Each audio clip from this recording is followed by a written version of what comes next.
C'est la grande édition du journal sur Actu 30 Télévision. Fidèles téléspectateurs, merci à vous de nous rejoindre. La première ministre Judith Suminwa Tuluka a effectué mercredi une descente à la prison centrale d'Imakala à 48 heures après la tentative d'évasion des détenus. La chef du gouvernement a personnellement inspecté les locaux de ces centres pénitentiaires de Kinshasa afin d'évaluer l'ampleur des dégâts.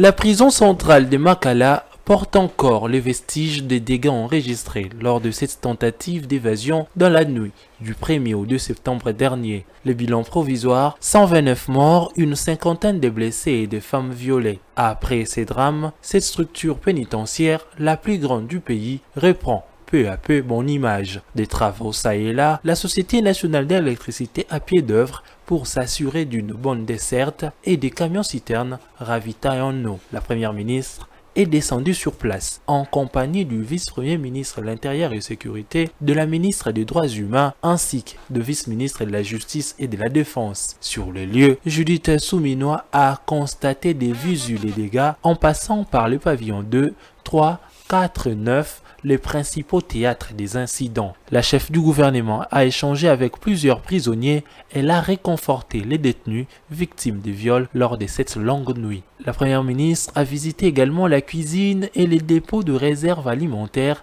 ravagés par l'incendie lors de cette tentative d'évasion. Il est important, et c'est ce qui est en train de se mettre en place, la prise en charge médicale, mais aussi assurer l'alimentation. Comme vous le savez, je ne sais pas si vous le savez, mais tout le dépôt qui servait de réserve en alimentation a été brûlé. Et donc, raison pour laquelle hier, ça a été un peu difficile de reconstituer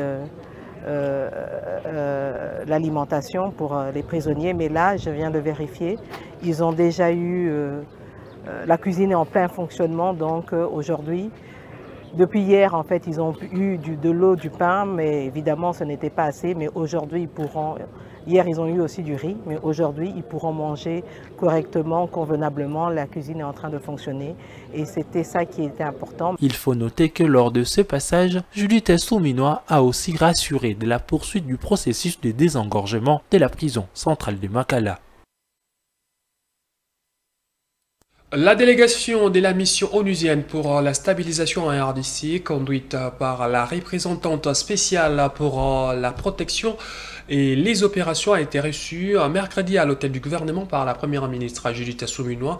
La mission onusienne a informé à la chef du gouvernement son vœu d'apporter assistance sanitaire et psychosociale aux détenus de la prison centrale d'Imakala, principalement les femmes victimes des viols à la suite de la tentative d'évasion dans la nuit du 1er au 2 septembre dernier. Nous avons offert notre assistance au gouvernement dans les limites de moyens disponibles et sans préjudice des priorités identifiées par votre gouvernement, en coordination avec les agences, fonds et programmes des Nations Unies. C'est l'assistance pour l'assistance d'urgence, comme assistance à la santé et soutien immédiat aux victimes, et particulièrement les femmes, comme des kits PEP de prévention des maladies. L'autre assistance peut être l'assistance psychosociale aux victimes des viols. Et nous avons aussi beaucoup d'experts en autres matières et nous avons tous offert au gouvernement pour assister avec cette matière très difficile.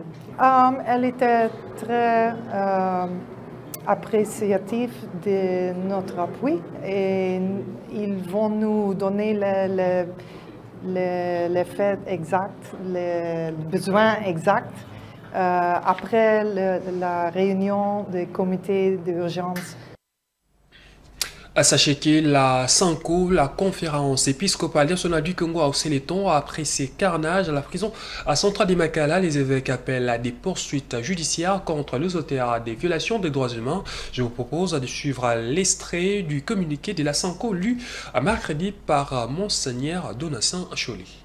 La vie humaine, don de Dieu, est sacrée. La dignité de tout homme, y compris les prisonniers, créés à l'image de Dieu et à sa ressemblance, doit être promue et respectée.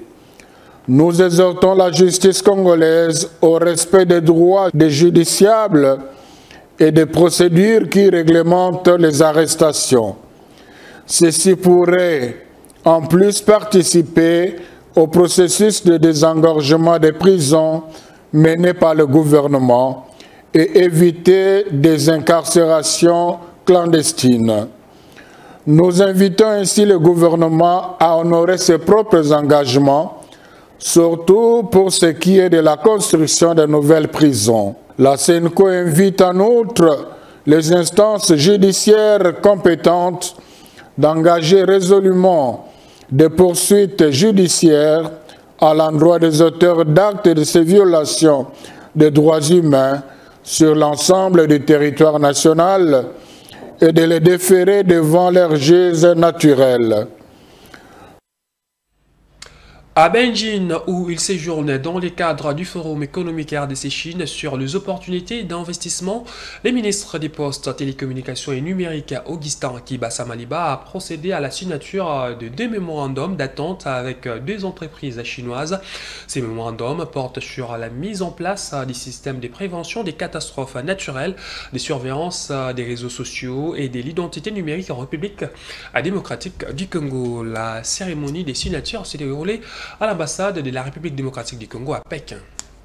Et nous pensons justement qu'il est de bonne loi que nous, qui soutenons la vision de nos chefs, puissions concrétiser leur volonté de voir nos deux pays non seulement être ensemble, mais de partager aussi la technologie et tout le reste dans tous les autres domaines pour que nous soyons solidement ensemble. Je sais que le souci du président Xi Jinping, c'est toujours de voir aussi comment l'Afrique peut profiter de l'enseignement chinois, de trajectoire que vous avez suivi, qui est peut-être un peu le même que le nôtre. Il faut que l'Afrique aussi se développe. Donc c'est pour ça que nous sommes heureux, parce qu'ici vous devez savoir qu'il y a eu non seulement le FOCAC qui réunit la Chine et l'Afrique, mais il y a eu aussi un forum entre la RDC et la Chine. Et pour nous c'est un forum important.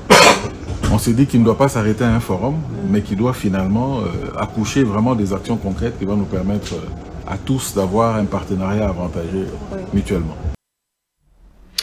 Dans le but de réguler les travails des entreprises œuvrant dans son secteur, le ministère provincial des Mines, Portefeuille et Hydrocarbures a effectué une fois de plus la ronde de quelques carrières dans les communes de Ngaliema et Mongafula.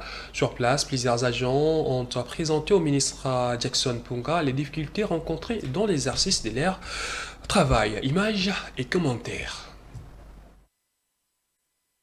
C'était une journée du mercredi chargée pour les ministres provinciaux des Mines, Portefeuille et Hydrocarbures.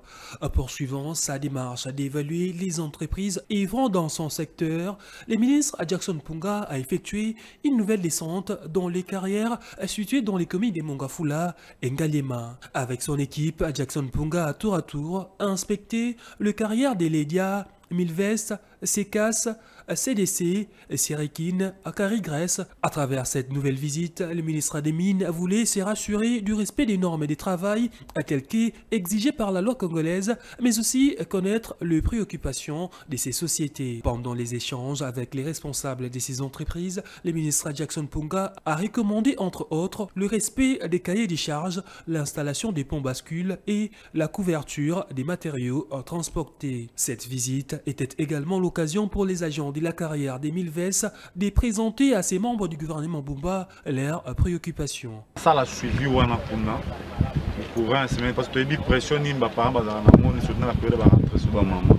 je comprends déjà de sorte que il à semaine on est parce que bana fa bazonga moi quelques jours etika loyo bafuta bino mbongo je vais y veiller personnellement. Signalons que cette visite s'inscrit également dans le cadre du vision du gouverneur de la ville de Kinshasa, Daniel Bumba, celle de redorer l'image de la capitale congolaise. En République démocratique du Congo et même dans la ville de Kinshasa, plusieurs jeunes s'adonnent au jeu des hasards comme paris sportifs, loterie et autres. Mais qu'est-ce qui motive beaucoup les Kinoises et Kinois à faire des CG source des rémunérations? Les détails dans ces reportages de Bénédicte Massiala et Serge Mitelesi. Rond-point Willery, l'un des centres névralgiques de la ville de Kinshasa. Ici affluent plusieurs jeunes abonnés des paris sportifs. Ces jeux, principale ressource de plusieurs jeunes au chômage, mais aussi synonyme d'un travail acharné pour ceux qui reçoivent le pari. Connu comme une affaire d'hommes, aujourd'hui les femmes deviennent de plus en plus spécialistes des paris sportifs. Matin, midi, soir, papier du tirage en main derrière des équipes préférées. J'ai un mauvais souvenir depuis 2016.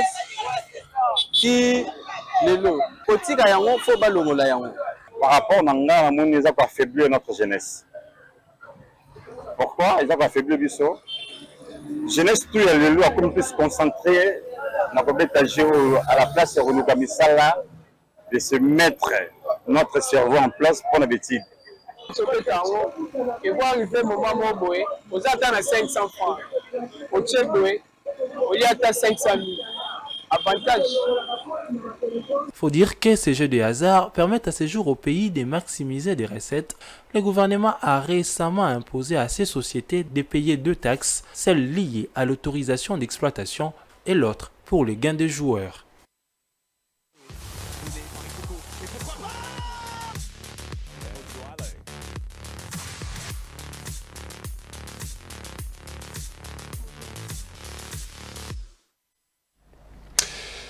Soir à présent, les Léopards de la République démocratique du Congo vont, dans le cadre de la première journée des éliminatoires de la Coupe d'Afrique des Nations Maroc 2025, affronter les Syli nationales de la Guinée. C'est vendredi 6 septembre au stade des Martyrs de la Pentecôte à Kinshasa. Pour ces matchs, les techniciens français Sébastien Desabre, qui était devant la presse ce jeudi, a affirmé qu'il va s'appuyer sur les qualités de ses joueurs pour continuer sur sa lancée. On l'écoute. On respecte bien sûr nous aussi beaucoup l'équipe de Guinée. Je connais très bien Charlie et Michel.